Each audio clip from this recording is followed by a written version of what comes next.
أم أمنتم أن يعيدكم فيه تارة أخرى فيرسل عليكم قاصفا من الريح فيغرقكم بما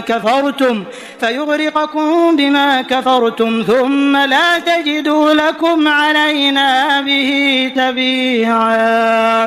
اور کیا تم اس بات سے بھی بے فکر ہو گئے ہو کہ وہ تمہیں دوبارہ اسی سمندر میں لے جائے،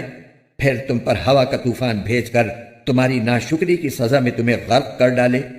پھر تمہیں کوئی نہ ملے جو اس معاملے میں ہمارا پیچھا کر سکے۔ وَلَقَدْ كَرَّمْنَا بَنِي آدَمَ وَحَمَلْنَاهُمْ فِي الْبَرِّ وَالْبَحْرِ وَرَزَقْنَاهُم مِّنَ الطَّيِّبَاتِ وَفَضَّلْنَاهُمْ عَلَى كَثِيرٍ مِّمَّنْ خَلَقْنَا تَفْضِيلًا۔